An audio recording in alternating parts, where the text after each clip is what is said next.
வணக்கம். என் பெயர் திவ்யாலட்சுமி கிருஷ்ணகுமார். நான் இப்பொழுது என்னுடைய தனிநபர் இடுப்பணியை படிக்கப் போகின்றேன். என்னுடைய தனிநபர் இடுப்பணியின் தலைப்பு மலேசிய தமிழர்களின் வாழ்வியல் குறித்து கட்டுரை வரைக. முதலில் நாம் முன்னுரை பார்ப்போம். எப்போ மலாயாவிற்கு இந்தியர்கள் எப்படி வர ஆரம்பித்தாங்கன்னா, இந்தியாவில் இருந்து வேலை செய்யணும் அந்த ஒரு காரணத்திற்காக தான் மலாயாவிற்கு இந்தியர்கள் வர ஆரம்பித்தாங்க. அந்த வகையில பார்த்தோம்னா 1920ஆம் ஆண்டுகளில் மலேசியாவிற்கு இந்தியர்களின் வருகை அதிகமாக ஆரம்பித்தன. அப்பொழுது நம் மலேசிய தமிழர்கள் குறிப்பாக நம்ம யாரை அழைக்கின்றோம் என்றால், தமிழ் பின்புலத்துடன் மலேசியாவில் வசிக்கும் தமிழர்கள் தான் நம்ம மலேசிய தமிழர்கள்னு கூப்பிடுறோம். இந்த மலேசிய தமிழர்கள் இந்தியாவில் இருந்து வேலை காரணமாக வந்தனால அவங்களுக்குன்னு தனி எந்த ஒரு வாழ்க்கை நெறி, ஒழுக்கங்கள், கடைபிடிப்பு, பழக்க வழக்கங்கள்னு எதுவுமே இல்லை.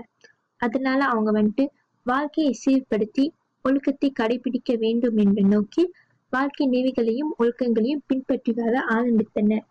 அதுல இருந்து தான் நம்ம முன்னோர்கள் நம்மளுக்கு சில பழக்க வழக்கங்கள், அதுக்கப்புறம் அடிப்படையாக நம்ம கடைபிடிக்க வேண்டிய ஒழுக்கங்கள், நெறிகள் எல்லாமே நம்மளுக்கு விட்டு சென்றிருக்காங்க. அதைத்தான் நம்ம சடங்குகள், கலைகள், பண்டிகைகள் மற்றும் நம்பிக்கைகள் என்று சொல்லுவோம். முதல்ல நம்ம பார்க்க போகின்ற சடங்கு வளைகாப்பு. வளைகாப்பு என்பது பிரசவம் போகவிருக்கும் தாய்களுக்கு கொண்டாடப்படும் ஒரு நிகழ்ச்சியாகும். நம்ம பார்த்தோம்னா சடங்கு ஒரு மனிதன் வாழ்வில் பிறந்த முதல் நொடியில் இருந்து இறுதி நொடி வரை வாழ்வில் 49 முக்கியமான சடங்குகளை செய்ய வேண்டும் என்று நம்ம தமிழர்கள் நம்பியிருக்கோம். அந்த 49 முக்கியமான சடங்குகளை வளைகாப்பு ஒன்றுதான். தமிழில் வளைகாப்பு அல்லது வளையல் விழா என்பது பிரசவம் போகவிருக்கும் தாய்களுக்கு கொண்டாடப்படும் ஒரு சடங்காகும். இப்ப நம்ம பார்த்தோம்னா வளைகாப்புல இருக்கும் வலை என்னும் வார்த்தை கண்ணாடி வலைகளை குறிப்பிட்டு, காப்பு என்பது பாதுகாப்பை குறிக்கின்றது. இந்த வளைகாப்பு முக்கியமா 7வது மாதத்தில் தான் நடைபெறும். இதுக்கு சில காரணங்கள் இருக்கு. அதாவது பார்த்தோம்னா மனைவி கர்ப்பமாக இருக்கும் 7வது மாதத்திற்கு பிறகு கணவன் மனைவி இருவரும் உடலுறவில் ஈடுபடுவது அபாயம். அதனால பெரியவங்க என்ன செய்வாங்க, அந்த கர்ப்பிணி பெண்ணுக்கு 7வது மாதத்தில் வளைகாப்பு செய்துவிட்டு அந்த கர்ப்பிணி பெண்ணை அவளோட தாய் வீட்டுக்கு அனுப்பிட்டுருவாங்க. அதே நம்ம அறிவியல் ரீதியாக பார்த்தோம்னா மருத்துவர்கள் என்ன சொல்லியிருக்காங்கன்னா, 7 மாதத்திற்கு பிறகு தம்பதிகள், அதாவது கணவன் மனைவி உறவில் ஈடுபட்ட கருவில் வளரும் குழந்தை திரும்பிக் கொள்வதற்கும் மூளை வளர்ச்சி குறைவதற்கும் வாய்ப்புண்டுன்னு சொல்லியிருக்காங்க. இப்ப நம்ம பார்த்தோம்னா நம்மளோட தமிழர்களின் பாரம்பரிய சடங்காக இருந்தாலும், அதாவது வளைகாப்பு நம்மளோட தமிழர்களின் பாரம்பரிய சடங்காக இருந்தாலும், இதை ஏன் அவங்க கொண்டாடுவாங்கன்னு சொல்லிட்டு இதுக்கு அறிவியல் ரீதியான நோக்கங்களும் உண்டு.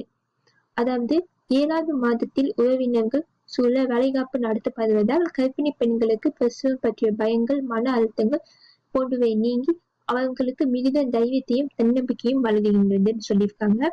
அது மட்டும் இல்லாம இந்த 7வது மாதத்தில் அவங்க வளைகாப்பு செய்யறதுனால கர்ப்பத்தில் இருக்கும் குழந்தை 24வது வாரத்தில் இருக்கும். அதாவது அப்பதான் அந்த குழந்தைகளோட கேட்கும் திறன் அதிகரிக்கும். இதனால தாய்மார்கள் வழியில் அணிந்திருக்கும் சத்தம் கேட்டு அந்த ஒலிகளை கேட்க முனைந்து பிள்ளைங்களும் அதற்கு பதில் அளிப்பாங்கன்னு சொல்லியிருக்காங்க. இப்ப வளைகாப்பு என்பது வளைகாப்பு, சீமந்தம், பும்சவண்ணம்னு 3 வகைகளாக இருக்கு. அதாவது சீமந்தம் என்றால் தென் இந்தியாவில் பல வருடங்களாக சிறப்பாக நடைபெறும் ஒரு சடங்கு தான் சீமந்தம். அதே நம்ம பும்சவண்ணம்னு பார்த்தோம்னா ஆண் வயசு பிரிக்க வேண்டும் என்பதற்காக கற்பம் தரித்து 2வது அல்லது 4வது மாதத்திற்குள்ளாக பும்சவண்ணம் என்ற சடங்கு செய்யப்படுகின்றது. இப்ப இக்கால வரைக்கும் நம்ம பார்த்தோம்னா மலேசியால இன்னமும் வளைகாப்பு அவங்க கொண்டாடிட்டு தான் இருக்கிறாங்க. இது ஆனா இந்த காலத்துல எப்படி அவங்க கொண்டாடுறாங்கன்னா, வழக்கமாக காலத்துல அந்த பிள்ளைங்க, அதாவது கர்ப்பிணி பெண்களுக்கு பிள்ளையோட உடை, அவங்களுக்கு தேவைப்படும் பொருள் அந்த மாதிரி தான் கொடுப்பாங்க. ஆனா இக்காலத்துல கொஞ்சம் முன்னேறி நம்ம தமிழர்கள் எப்படி கொடுக்குறாங்கன்னா, பரிசுகள். எந்த மாதிரியான பரிசுகள்னா குழந்தை இதய துடிப்பு பொருள்கள், மார்பக குழாய், இது போன்ற அவசியமான பரிசுகளை தான் கொடுக்கின்றாங்க. அடுத்ததாக நம்ம பார்க்க போவது பரதநாட்டியம். பரதநாட்டியம் எனப்படுவது இந்தியாவில் இருக்கும் ஆக பழைய நடனங்களில் ஒன்று. பரதநாட்டியம் என்ற பெயர் 7 பொருள்களை கொண்டிருக்க வேண்டும். அதாவது பரதநாட்டியத்தில் இருக்கும் பா என்பது பாவம் எக்ஸ்பிரஷன், ரா ராகம் மெலடி மோட், தா என்பது தாளம் ரிதம் மற்றும் நாட்டியம் டான்ஸ் ஆகும். அது மட்டும் இல்லாமல் நடனத்திற்கான சொல் நாட்டியம் என எழுதிய பாரத மொழியின் பெயரிலிருந்து அந்த ஒரு கலவை தான் பரதநாட்டியம் என்று சொல்லியிருக்காங்க. பரதநாட்டியம் என்பது 5வது வேதமாக கருதப்படும். இது கூத்து, ஆடல், நாட்டியம், தாசியாட்டம், சின்னமேளம் என்று பல பெயர்களையும் பரதநாட்டியம் கொண்டிருக்கின்றது. சிவன் நடராஜ வடிவத்தில் இருந்து நடனத்தை தாண்டவம் என்று ஆடியுள்ளார். இந்த தாண்டவம் என்பது ஆனந்த தாண்டவம், உச்ச தாண்டவம் மற்றும் லஸ்லியா என்று 3 நடனங்களாக பிரிக்கப்படுகின்றது. பார்த்தோம்னா நம்மளோட பரதநாட்டியத்தை 3 ஆடல் மொழிகள் உண்டு. அதாவது நிறுத்தியம் மற்றும் நாட்டியம். நிறுத்தம் என்பது எந்தவித கருத்தும் வெளிப்படாமல் மகிழ்ச்சி, சுவை ஆகிய உணர்ச்சிகளை மட்டும் வெளிக்காட்டுவது. நிறுத்தியம் என்பது பல்வேறு கருத்துக்களை வெளிப்படுத்தும் ஆடல் மொழியாகும். தொடர்ந்து நாட்டியம் என்பது ஒரு கதையை தழுவி வரும் ஆடல் மொழி. அது மட்டும் இல்லாம பரதநாட்டியத்துக்கு எது ரொம்ப அவசியம்னா அபிநயம்னு சொல்லுவாங்க. அபிநயம் என்பது ஒரு கருத்து அல்லது உணர்வை வெளிப்படுத்த உதவும் ஒரு அங்க செய்கையாகும். இந்த அபிநயம் அகாரிய அபிநயம், வாசிக அபிநயம், ஆங்கிக அபிநயம் மற்றும் சங்கீத அபிநயம் என்று பிரித்துள்ளார்கள். மலேசியாவில் நம்ம பரதநாட்டியம் பார்த்தோம்னா இன்னமும் பெற்றோர்கள் சிலர் தங்களோட பெண் பிள்ளைகளை பரதநாட்டியம் வகுப்பிற்கு அனுப்பி கொண்டுதான் இருக்கின்றார்கள். அது மட்டும் இல்லாம நம்ம மலேசியால எந்த ஒரு தமிழ் விழாவாக இருந்தாலும் அதை ஆரம்பிப்பதற்கு முன் அவங்க ஒரு பரத கலை, அதாவது பரதநாட்டியத்தை ஆடித்து தான் ஆரம்பிப்பாங்க. தொடர்ந்து நம்ம பார்க்க போவது பண்டிகை, அதாவது நவராத்திரி. நவராத்திரி என்பது சக்த நவராத்திரி, நவராதா, துர்கா பூஜை என்று அழைக்கப்படும் நவராத்திரி தெய்வீக பெண்களை மதிப்பதற்காக செய்யப்படும் ஒரு பண்டிகையாகும். அது மட்டும் இல்லாம நவராத்திரி என்னும் சொல் சமஸ்கிருதம் சொல்லான நவாய், அதாவது 9, ராத்திரி என்பது இரவுகள், அதாவது 9 இரவுகள் நவராத்திரி என்று அழைக்கப்படும்.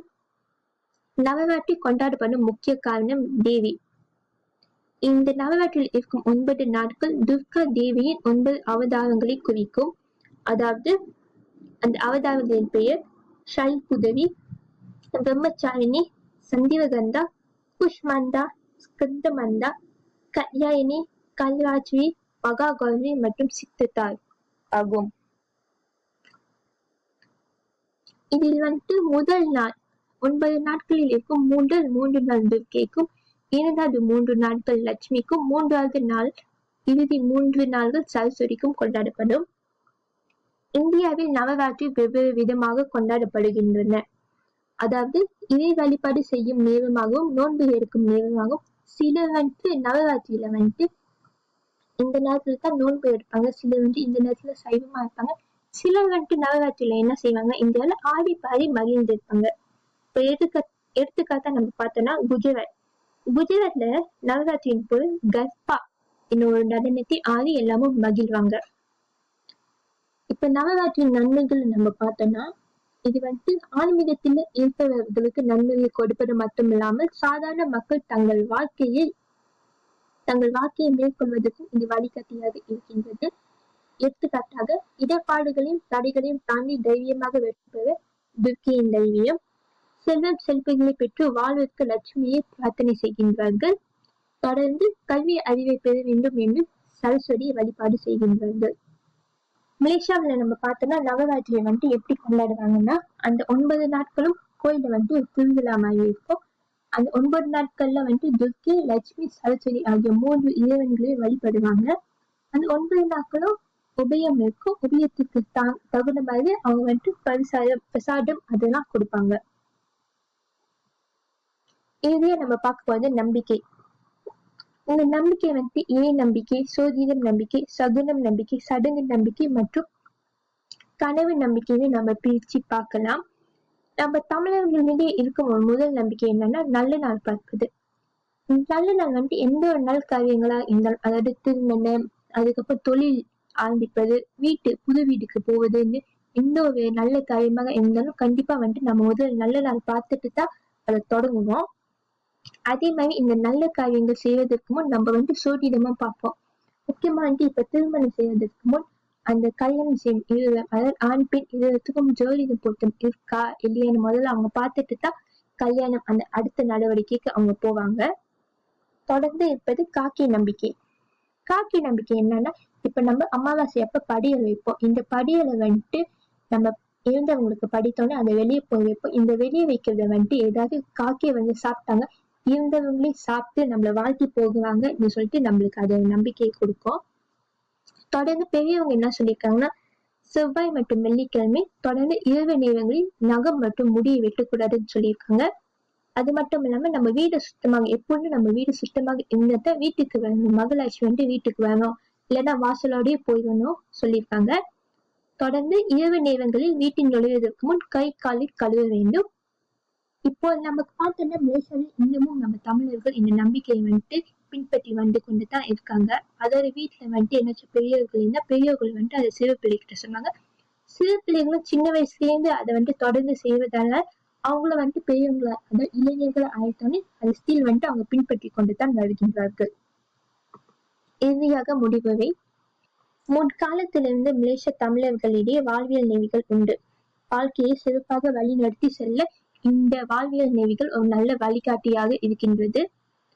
நம்ம தமிழர்கள் நம்ம எந்த ஒரு தொழில்நுட்ப வளர்ச்சி இந்த மாதிரி ஒரு நிலையில இருந்தாலும் நம்ம வந்துட்டு நம்மளோட வாழ்வியல் அம்சங்களை மறக்க கூடாது. வீட்டுல வந்துட்டு பெரியவர்கள்லாம் இருந்தாங்கன்னா அவங்க என்ன செய்ய வேணும்னா, சிறு வயது அந்த பிள்ளைங்களாம் வந்துட்டு சிறு வயசுல இருக்கும் போதே அந்த பழக்க வழக்கங்கள் நம்மளோட வாழ்க்கை நெறிகள் எல்லாமே சொல்லி கொடுத்து அவங்கள வளர்த்தாத்தான் இந்த பிள்ளைங்களும் வந்து இளைஞர்கள் பெரியவர்கள் ஆயிட்டோன்னே இந்த வாழ்க்கை நெறிகளை பின்பற்றி வருகிறாங்க. அவ்வளவுதான். நன்றி, வணக்கம்.